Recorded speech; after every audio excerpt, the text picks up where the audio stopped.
karena udah kayak mungkin ceritanya itu makdek banget, jadi kan kayak terus terdiam gitu loh. Tuhan tuh saking baik kayak aku ngerasa ya ampun ditemani lagi, ada yang nemeni lagi, jadi kayak terharu sih. Tapi sampai suatu titik aku kayak siap banget itu waktu kemarin berangkat ke Ngopi di teras bareng Rian. Jumpa lagi di Ngopi di teras bareng Rian. Kali ini kita ngobrol-ngobrol di tempatnya ciciknya Olive. Jadi ciciknya Olive ini yang kemarin sempat diceritain ya, Susan namanya. Lagi di tempat produksi durian. Oh iya, dan Susan ini durian. jual pancake durian dan durian ya. Durian montong ya, San? Montong, durian Medan, dan pancake durian Medan. Mereknya apa, San? Mungkin mereknya namaku sendiri, Susan. Instagramnya mungkin boleh di Agen Durian. Oke. Sambung kecil semua. Ini benar-benar di teras, walaupun nggak ada kopinya ya, tapi nggak apa-apa lah. Gitu aja. Susan ini mungkin ada sedikit konfirmasi kemarin soal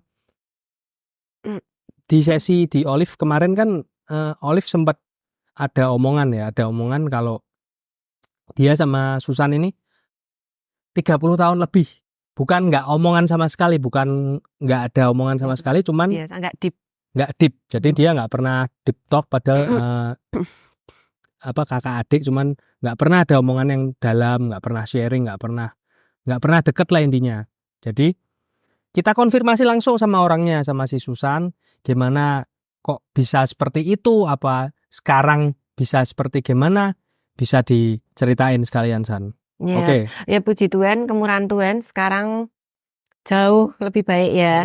Terus bisa deket, bisa lebih deep talk lah ya. Ya dulu tuh dari kecil ya sama seperti yang Olive kemarin cerita, bahwa kalau kita bertengkar gitu, orang tua tuh langsung memisahkan, tapi tidak didamaikan. Padahal yang betul itu kalau sekarang saya ikut parenting gitu, contoh kasus simple, rebutan remote TV. Karena mau nonton acara yang berbeda tapi jamnya sama. Nah, itu mesti yang gede suruh ngalah. Udah ngalah, ya udah ngalah. Terus udah adik pokoknya udah terus, atau tuh bertengkar hal lain itu ujung-ujungnya dibilang kalian berdua tuh jong. Itu kan enggak bener. Jong itu enggak cocok ya. Dalam istilah Chinese ya, zaman dahulu kala. Tapi setelah kita ikut Tuhan tuh enggak ada jong-jongan. Tuhan tuh dalam Tuhan tuh enggak ada lah kayak gitu. Maksudnya adanya tuh mesti damai, sukacita, rencana yang indah. Nah, kalau sekarang ikut di parenting itu kita udah tahu bahwa kalau misalnya rebutan remote TV ya udah, misalnya dalam 1 jam ya dibagi 30 menit kakaknya dulu nonton ini, terus 30 menit adiknya. Setelah itu harus pelukan. Jadi pasti ada rekonsiliasi, berdamai. Kalau dulu kan saya sama Olive enggak. Ya udah sana. Satu di sana, satu di sini. Ya tetap enggak boleh bareng-bareng gitu loh. Jadi nggak ada solusi nih mesti. Nggak ada solusi. Terus kayak mungkin yang adiknya merasa, si Olive merasa aku yang dibela, sing Susannya merasa Olive-nya yang dibela. Jadi ini malah iri-irinan. Jadi kondisi seperti itu menimbulkan iri-irinan. Nah itu nggak benar. Padahal yang benar kita tuh harus mendamaikan anak-anak kita. Dan nggak boleh dibilang jiong-jiong gitu. Jadi gini, kalau Olive kemarin kan memang sembuhnya di retreat dark side itu ya. Kan dark side memang Olive sama Susan ini mereka rekonsiliasinya via WA atau IG DM ya. Via DM itu. Ya, bener-bener ajaib sih ya. Lewat chat lah pokoknya, intinya lewat chat itu mereka bisa berdamai dan bisa ikut retreat bersama-sama berdua. Padahal sebenarnya ya nggak cedak-cedak banget ya, San. Aku mikir juga maksudnya sebagai cicik dan adik kok hubungannya ya kelihatannya baik-baik saja. Kita dilihat di mana-mana. Ya memang nggak ada sing tukaran piye banget sih, nggak ada. Cuman memang nggak dekat. Butuh deep talk sama dekat ya kan. Karena nggak dekat toh. Jadi memang kalau orang luar lihat nggak apa-apa, kayak baik-baik aja ya. Pas makan bareng, terus kumpul bareng. Cuman memang nggak pernah ada kedekatan. Ya toh. Lah kedekatannya dimulai itu memang Dari Yaitu penyelesaian di DM itu ya. ya menurutku tuh Tuhan sendiri yang maksudnya bener-bener kemurahan Tuhan banget sampai aku bisa ikut retret dark side itu karena diajak Olive juga. Karena Setelah aku rekonsiliasi itu sempat sharing-sharing karena mulai membuka diri maksudnya mulai terbuka mau sharing, jadi jadi tahu, saling tahu. Olive juga sedikit sharing ya Olive ya, kayak sharing juga, terus langsung diajakin retret itu walaupun aslinya aku males, tapi bener-bener Tuhan sendiri yang nyuruh retret. Bisa sampai ke retret dark side itu awalnya dari ketemu tante-tante di rumah sakit Elizabeth yang waktu ngantri dokter lama banget 2 jam, terus dia jadi sharing bahwa dia tuh ditinggal suaminya, terus anaknya sakit, terus setelah ditinggal suaminya tuh anaknya tiga-tiganya sakit, terus sembuhnya itu karena ikut misa penyembuhan dan sama suster dikasih tahu bahwa ibu ini anak-anaknya udah sembuh. Tapi sebenarnya ibu ini disayang Tuhan banget dan selalu diundang Tuhan. Tapi kenapa ibu tidak mau menerima undangan Tuhan? Karena ibu terlalu mencintai suami ibu. Dan sampai dia terus menyadari bahwa saking cintanya malah ucul gitu loh. Jadi malah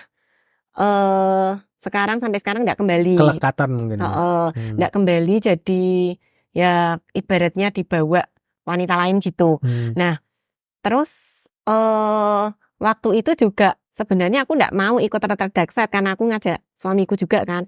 Kalau dia ceritanya dulu setiap aku mau ke gereja, suamiku nggak berangkat, aku selalu bilang ya udah, aku pokoknya maunya bareng kamu, aku juga nggak ke gereja. Padahal kan sebenarnya sama-sama Katolik, padahal misa itu kan penting banget. Nah, sama waktu itu diajak Olive retret dark side, aku juga males sih.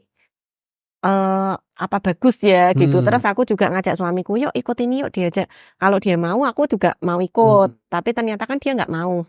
Nah, aku juga sama sempat jawab, aku maunya bareng kamu. Tapi ternyata setelah habis jawab itu, aku waktu itu ngantri di Elizabeth itu denger cerita ibu itu, kayak Tuhan tuh negur banget. Kamu tuh diundang, udah diajak adikmu ikut retret, yang undang tuh aku sendiri loh melalui adikmu. Terus ya udah langsung kayak terngiang-ngiang dan pulang itu langsung aku bayar retretnya. Nah, di situ ternyata kita rekonsiliasi sama Olive. Jadi dari retret itu terus dapat slide waktu kecil, waktu pertama kali Olive itu bayi lahir. Oh, ini dapat slide-nya waktu retret ya, Pak? Retret di mana? dark side di Waktu dark Muntilan. side itu ya. Jadi waktu slide itu, ntar dijelasin dulu dikit. Slide itu kayak apa namanya? Waktu saat doa ya. Adorasi itu. Adorasi kan dibawa sambil adorasi tau itu. Pas adorasi. Di kapel kok di kapel, terus dibawa kita ke masa kecil kita. Ternyata sisi gelap itu memang, kalau bahas sisi gelap itu luar biasa banget. Sampai sekarang juga belum sembuh dari sisi gelapku karena susah banget. Sisi gelapku kan maksudnya waktu kecil sering dapat keras gitu loh, dimarahi, dipukul. Itu ternyata walaupun sudah mengampuni loh, sayang banget loh sama papaku sekarang toh, tapi aku sering banget kumat dark side-ku tuh di asam lambung. Jadi barusan beberapa hari yang lalu juga nih asam lambung tuh sudah langsung kayak vertigo gitu, hampir vertigo. Jadi kayak aku tuh kayak jerit terus nangis, aku minta Mbak Tuhan, ini kumat di mana tuh nyarinya aja susah banget. Tapi itu sering banget kambuh dan dark side tuh menurutku susah banget. Sampai ini aku pengen ikut lagi sih. Nah, itu dapat slide-nya tuh gini.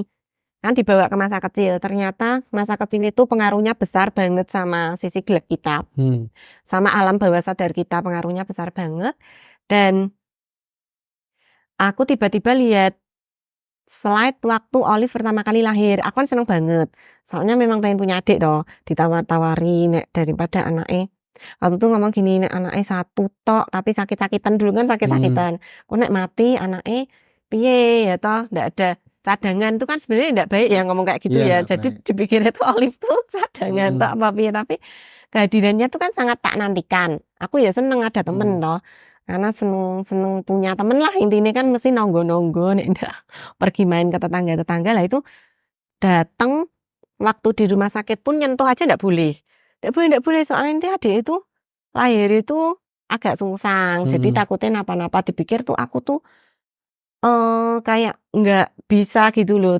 Dipikir tuh nggak sayang tapi salah. Misalnya nunjuk embun-embune apa takutnya nanti malah kenapa-kenapa toh. Maksudnya tuh baik sih sebenarnya, sayang sama si Olive ini biar nggak kenapa-kenapa, tapi kan salah. Sebenarnya itu kan harusnya bolehlah mau sekedar gendong megang, masuk nggak percaya sih sama cici yang nggak mungkin menyakiti adiknya toh. Lah itu enggak, tapi langsung dipisahkan dan Ya untuk protektif tuh. protek sama adiknya. Tapi itu sebenarnya ternyata selain itu menyakitkan aku ternyata tanpa disadari. Kamu di protek malah kamu tuh sakit hati. Jadi loh sekarang kok malah jadi sayang adik misalnya gitu loh. Jadi otomatis kan sekarang begitu adik datang masuk rumah, keluar kayak diusir. Jadi keluar dari kamar. Jadi kan menyakitkan loh, kok malah aku nggak disayang, malah aku semua masuk kamar papa mama sama dikunci. Tuh sampai lama. Jadi aku naik turun kan waktu itu di Tanah Mas, rumahnya 2 lantai tuh, naik turun tangga kayak orang hilang. Lah aku ngapain? Aku tuh pengen lihat adikku. Dari di rumah sakit aku lihat nggak boleh. Ini sampai datang aja nggak boleh lihat. Terus kalau udah gitu udah dibuka udah malam mau lihat aja deket-deket.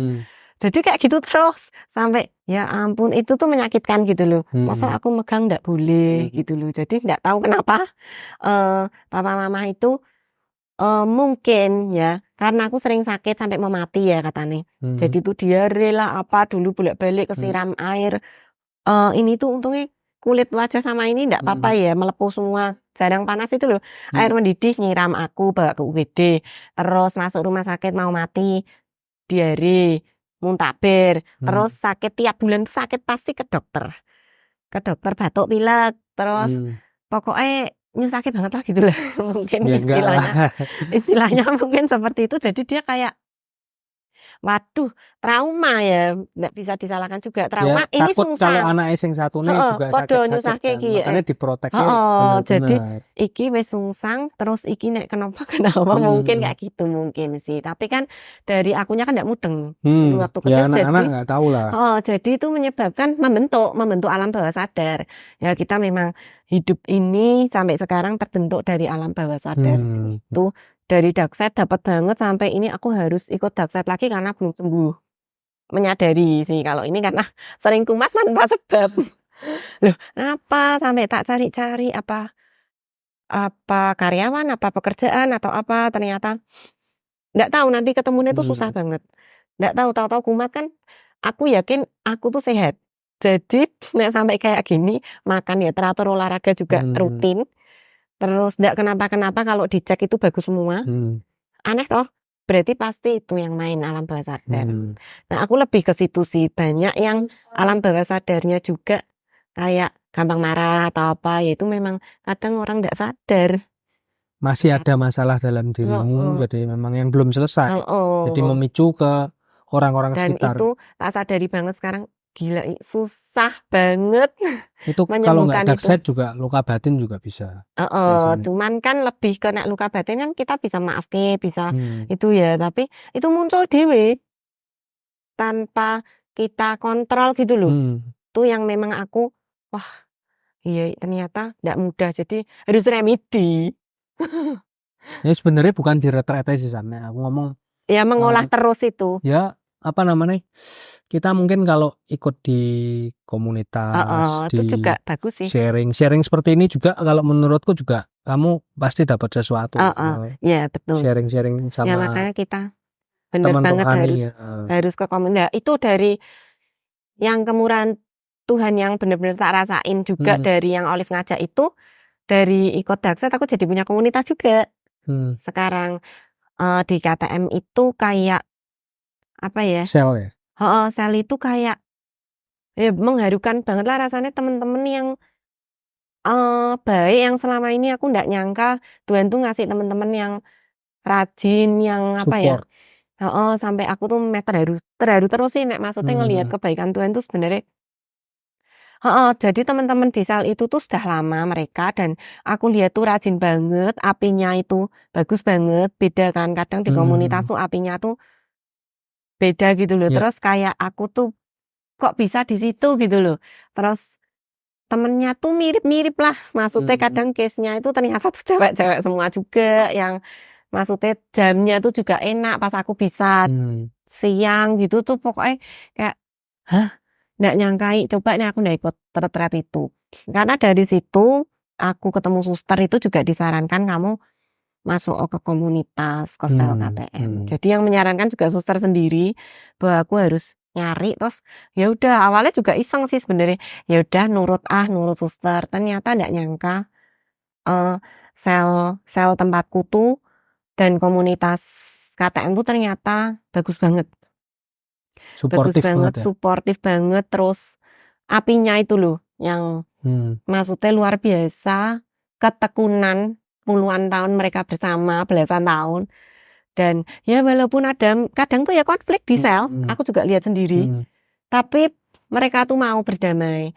mau saling merendahkan hati saling maaf-maafan jadi aku tuh lihat tukarannya misalnya lihat ya maksudnya bukan sampai tukaran yang gimana ya ada konflik maksudnya capek kamu tau yang melayani kamu tau maksudnya bu kok aku terus misalnya gitu kan maksudnya kayak gitu sih tapi terus mereka akhirnya mau maaf-maafan mau terus ngalah yang tadi yang tadi ini memang nggak pernah datang terus mau melayani jadi kayak oh keren sekali ya karena ada apa ya karena ada yang menguatkan sih firman itu. Ya mungkin kalau aku ya inget kamu cerita kayak gini jadi inget juga dari siapa ya pernah denger lah pokoknya. Orang kalau matiin apa areng yang tungku itu nggak disiram air karena kalau disiram air dia nggak bisa dipakai lagi buat besoknya. Cara matinya gimana? Tahu nggak? Pernah denger nggak? Maksudnya tungku orang areng sate itu loh mati ini kamu tahu nggak caranya gimana? Nggak tahu itu tinggal kamu pisah-pisahin aja oh iya kalau gabungan mereka saling manasi ya betul nah kalau areng dipisah-pisahin itu tunggu aja berapa menit nanti dia baranya mati sendiri ya itu juga berlaku di komunitas makanya itu perlu nih komunitas mungkin kamu di komunitas ini udah merasain juga dimanapun komunitasnya sebenarnya bukan bergantung pada orangnya. Cuman kalau apapun komunitasnya, kalau api itu bisa nyala bareng-bareng ya itu bakal support kamu. Sama kebetulan sih ya ketemu orang-orang yang tepat gitu loh. Jadi itu pasti bukan suatu kebetulan menurutku kemurahan Tuhan lagi sampai ketemu yang seperti itu gitu. Jadi yang bisa manasi itu. Jadi tepat kan kalau ya bener sih makanya ada yang peribahasa kalau kamu bergaul sama siapa kamu jadi apa itu tergantung itu kan lah padahal itu kembali lagi kalau misalnya tiba-tiba mau ndak mau dicemplungin ke tempat yang toksik kan berarti kita jadi mau ndak mau toksik toh maksudnya mau dikuat-kuatkan ini kan juga susah nah, selain kita milih tapi itu kembali lagi kemurahan Tuhan juga sih kan nggak sengaja juga tuh aku ditawari waktu itu sama Cik Sonya terus bisa masuk ke situ ya luar biasa sih ya jalan Tuhan lah intinya tuh semua tuh dah kemurahan Tuhan saya jalan Tuhan sampai ya kembali lagi ke awal ketemu tante yang di rumah sakit itu sampai aku ikut tuh kalau nggak Tuhan nggak mungkin sih bisa jajaran terus rencana aneh Tuhan. banget nggak kenal mau cerita padahal aku ya cuma diem tok mantuk gitu kan dia tuh cerita panjang dan lebar kayak nggak mungkin gitu loh menurutku baru kenal aku ya sampai sekarang lupa mungkin wajahnya soalnya ketemu itu tok 2 jam itu dah bener-bener nggak tahu namanya aja aku nggak tanya ya ngobrol panjang lebar tapi nggak tahu namanya sampai tahu-tahu dia dipanggil masuk ya udah terus habis itu let 1 dia juga udah ya gitu toh iya aku ya namanya siapa tante kan enggak mungkin saya namanya tukeran nomor ya enggak sempat ya yang penting cuma sekarang karena udah kayak mungkin ceritanya itu makdek banget jadi kan kayak terus terdiam gitu loh jadi enggak sempat nanya-nanya juga kayak terus merenung loh bahwa tertampar juga karena tertampar itu jadi kayak ya udah diem mantuk ya intinya sekarang kan sama Olive juga udah apa namanya hubungannya juga nggak mulai dari nol kalau aku ngomong. Iya, Kalau puji Tuhan. dibilang langsung deket jadi kayak gini banget ya enggak. Iya. Cuman memang mulai dari nol, orang juga mulai apa namanya bisa ngobrol, mulai ngomong juga enggak saling ngerasani. Kalau aku sebagai suaminya Olive juga kan, kalau dulu kan aku jujur sering ngerasani karena memang kita nggak deket kan, jadi ngerasani ada apa sih ngerasani lah. Kalau sekarang kita kan bisa lebih, misalnya aku nggak ada sesuatu yang nggak tak suka atau nggak berkenan, aku mending ngomong. Karena apa? Karena kamu juga udah tahu Olive juga udah tahu kamu, jadi mendingan lebih terbuka lah intinya. Walaupun nggak langsung deket banget kan, nggak itu. Terus mujizat apa San sing kamu dapat setelah ikut retreat itu loh? Sebenarnya banyak banget, karena ada dark side juga yang dimana aku tuh takut pergi sendiri.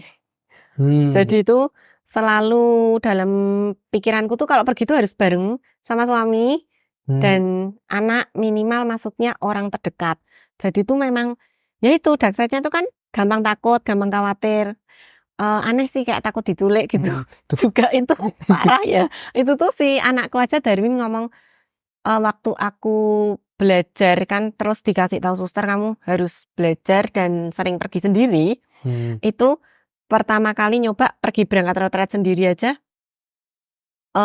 sudah ngomong-ngomong ke Darwin, nek di kereta ada apa-apa piye ya. Jadi memang dark side itu sering kumat, kayak ketakutan kalau nggak aman gitu loh, pergi sendiri atau terus Darwin tuh sampai anakku malah ngasih contoh, kalau aku ya masih mending mah nek mama diculik organnya dibuka tua ndak laku gitu, malah kayak dia ngayem-ngayeminnya gitu. Aku jadi rada gor ya, ketawa sendiri. Tapi ternyata udah nyoba terus itu belajar pergi retret toh mama tuh mesti mau ikut. Jadi aku kayak Tuhan, maksudnya Tuhan tuh Tuhan tuh saking baik kayak aku ngerasa ya ampun ditemani lagi, ada yang nemeni lagi. Jadi kayak terharu sih, tapi sampai suatu titik aku kayak siap banget itu waktu kemarin berangkat ke Korea itu. Jadi waktu di kereta kan sendiri. Nah itu aku udah memang siap banget. Itu pengalaman pertama juga. Pengalaman pertama aku pergi sendiri, naik kereta sendiri sama pesawat dari yang Jakarta ke Semarang. Di sananya kan bareng ada yang nemeni. Alhamdulillah sejak itu aku dikasih tahu sama suster itu belajar, aku langsung nekat, wah ke Yerusalem yang jauh yang lama.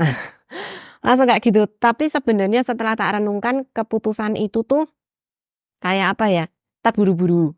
Terus memang dibawa dalam doa. Impulsif mungkin ya. Terburu-buru terus milihnya biar ndak medeni, memang milihnya yang ke ziarah-ziarah. Karena kan dah wedi nih. Jadi kalau sama ziarah-ziarah sama peziarah kan mikirnya aman gitu loh. Jadi yang dipikirin tuh itu. Tapi sebenarnya ndak yang banget-banget. Aku tuh udah believe, ndak banget-banget pengen, mungkin dalam lubuk hatiku pengennya kan sebenarnya pengennya dolan. Sebenarnya kan konteksnya kan aku tuh pengennya pergi-pergi jalan-jalan, intinya liburan holiday gitu loh, bukan berdoa maksudnya ke ziarah banget kan. Tapi karena ziarah tuh tak cari amannya. Itu kalau tak renungkan loh ya, setelah tak renungkan langsung nekat yang jauh apa ya mikirnya. Aslinya di lubuk hati paling dalam ki aslinya rak pengen banget. Jadi tapi apa ya yang bikin aku aman ya sih ada sama Tuhan, sama teman-teman yang kalau ziarah kan sih temannya baik-baik gitu loh, nggak mungkin mau nyulik atau apa gitu kan. Nah itu terus tak renungkan, ya udah Tuhan, nah itu masih gini, nek mau booking sendiri ndak wes Tuhan, tetap ndak berani wes, tapi kalau ada yang nemeni aku berani. Itu kebetulan tadinya bilang sama Tuhan, tak berdoa kalau ndak ada yang nemeni tetap ndak berani Tuhan, aku tuh parah banget, berarti takutku tuh parah. Terus tapi kalau ada yang nemeni ya udah mau ke Yerusalem. Terus ternyata tanteku di Manado, tante Mika itu mau kakak cici mama itu ternyata mau, ya udah mau. Terus dia juga langsung transfer gitu loh. Terus aku langsung waktu itu ke adorasi itu aku nangis, ya ampun Tuhan makasih ada yang mau nemeni. Ya udah, tauku dalam pikiranku ya wes aku berangkat. Tapi aneh, mau berangkat itu aku asam lambung terus memang. Jadi kayak kok ndak tenang ya, kok ndak itu. ternyata tak cari lagi kan, dark side tuh memang parah ya. Maksudnya intinya takut-takut yang nggak penting. Ternyata aku takut kedinginan. Terus takut nek di laut mati tuh mati. Tuh. Terus pokoknya macam-macam lah. Nggak mutu banget. Ternyata tenan mau hari H batal. Karena Israel perang. Jadi bandara tutup. Terus sejak itu tanteku nggak mau juga batal. Maksudnya udah aku pokoknya nggak mau ke Yerusalem, aku takut dibom. Podo takutnya. Terus sudah uangnya malah jadi nyantol. Jadi tuh malah jadi masa-masa sedih. Nyantol terus kan nggak tahu, takut juga tuh balik nggak ya sebesar itu. Terus jadi kayak ya ampun Tuhan, ya sudah wes aku cuma bisa pasrah. Terus kejutannya ke Korea itu. Ke Korea waktunya mepet banget. Sebulan sebelum berangkat itu aku tiba-tiba lihat di IG-nya tur itu ada promo ke Korea. Terus aku langsung ngomong, udah tak ambil ke Korea aja walaupun harganya beda jauh. Ya tapi tetap nggak dikembalikan uangnya. Sisanya ini masih nggak dikembalikan juga. Ya udah jadi kayak antara apa ya wes kayak terpaksa gitu loh. Berangkat tanpa terplanning. Sebulan sebelumnya ngurus visa. Juga mikirnya nggak tahu keterima nggak ya visanya. Terus tanteku mau juga, ya dia mau, kok dia mau juga ya, jadi udah ada yang nemenin nih, jadi aman lagi.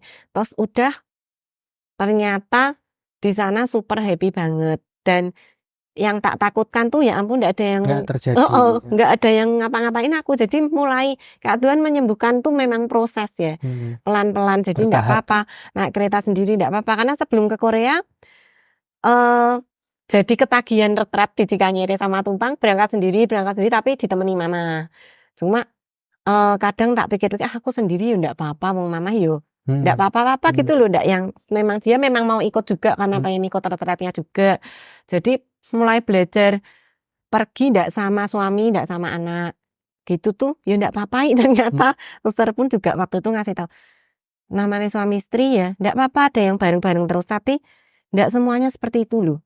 Dan nggak bareng-bareng itu bukan berarti mereka itu nggak ngenah loh, gitu loh. Karena memang ada yang harus kerjanya jauh atau apa, ya udah nggak apa-apa. Yang penting kan tetap komunikasi. Terus aku, ya terus semakin berani lah. Dan ternyata di Korea itu nggak nyangka, malah pas Sakura itu juga nggak nyangka ternyata Tuhan tuh mukjizat lah ya. Mukjizat baik banget. Dari dulu memang pengen kan ke lihat sakura, mana kapan ya aku tuh pengen kalau ngelihat ya. Olive udah pernah misalnya ke Jepang atau kemana ke Turki yang lihat bunga tulip tuh memang suka kan bunga. Nah itu aduh kapan ya, cuma gitu-gitu tok. Tapi nggak tahu ternyata Tuhan tuh memberi lebih dari yang aku minta itu selalu sih. Setelah tak rasain ya bener sih sebenarnya aku ya nggak pengen banget sih kalau nggak lihat bunga. Siara lihatnya laut sama masa ya malah mati malah apa mas nggak mutu ternyata di Korea tuh super happy karena lihat bunga sakura di mana-mana. Jadi kayak oh ini toh, jadi kayak rasa syukurnya berlipat-lipat jadi kayak berlipat-lipat. Oh ini terus bisa jadi nganterin Darmin ke Jepang karena dari dulu jadi berani karena dari dulu kan nunggu papa mau ikut. Ternyata harus dipahami bahwa suamiku nggak seneng pergi jauh, nggak seneng jalan-jalan ke luar negeri yang maksudnya lama jauh, maksudnya perjalanannya lama, maksudnya di pesawatnya lama. Terus mulai memahami, berani, dan ternyata sama anakku tuh seneng banget sampai sempat nangis terharu karena biasanya selalu aku kayak lebih mematikan ya kalau papa nggak ikut ya berarti nggak bakalan gitu loh. Papa nggak ikut berarti nggak akan ke sana. Nggak akan kejadian. Pokoknya kita harus bersama pokoknya. Kayak gitu banget gitu loh dulu. Jadi terlalu itu nggak baik juga. Jadi belajar dari situ, dari retret Dangsa itu mujizatnya itu. Banyak banget. Kalau prinsip hidupku sendiri sana thanks Jesus for your love, for your berkatmu tuh selalu more than I deserve, lebih dari yang aku minta. Dan aku tuh beloved daughter of God. Jadi aku tuh anak Tuhan yang benar-benar disayang. Itu selalu jadi peganganku, soalnya dengan aku magang itu tuh aku ngerasa gak takut. Karena aku ngerasa ada Yesus sayang sama aku banget. Dan yang dari pekerjaan juga yang aku gak pernah mengira bakal jadi pedagang durian dari kecil kan cita-citanya kan mesti kayak dokter lah apa, enggak pernah jadi bakul durian, enggak pernah. Nah, itu juga ternyata ini yang disiapkan Tuhan buat aku bisa hidup gitu loh, bisa ada penghasilan tuh juga itu lebih dari yang aku minta karena aku enggak pernah minta jadi Nggak expect enggak expect jadi jual durian, tapi aku sangat mencintai pekerjaan ini juga. Maksudnya aku mencintai lah karena aku tahu ini udah dititipi Tuhan gitu loh. Nah, terus ayatnya itu mungkin ya aku dapatnya dari 1 Yohanes 3 ayat 1. Bunyinya kayak gini, lihatlah betapa besar kasih yang dikaruniakan Bapa kepada kita sehingga kita disebut anak-anak Allah. Dan memang kita adalah anak-anak Allah. Jadi menurutku anak disebut anak itu istimewa banget. Jadi udah kayak bapak dan anak, ibu dan anak gitu loh kan. Aku sebagai ibu ya, kalau di sini statusku aku sama anakku tuh kan ya sayang. Mas Rian juga punya anak, sama anaknya kan ya sayang. Jadi enggak mungkin lah kalau Yesus tuh karena kita anaknya itu mesti sayang Paul juga. Apalagi sayangnya Bapak kita itu kan luar biasa banget. Sampai mengaruniakan anaknya sendiri yang tunggal juga. Dan satu lagi ayat yang aku sering pegang ya itu tidak ada kasih yang lebih besar dari kasih seorang bapak yang seorang yang memberikan nyawanya. Maksudnya yang itu dulu aku lupa sih ayatnya apa, tapi bayangin sampai memberikan nyawanya berarti itu lebih dari apapun lah. Lebih dari yang kita minta tau pasti. Betul banget sih. Jadi itu yang tak pegang biar apa ya, aku suka cita. Intinya gitu, biar aku suka cita, biar aku tidak takut. Oke, thank you sharingnya ya, San. Ini udah 1/2 jam lebih nih kayaknya. Thank you ya. Nanti sharing lagi. Like dan subscribe teman-teman. Dadah.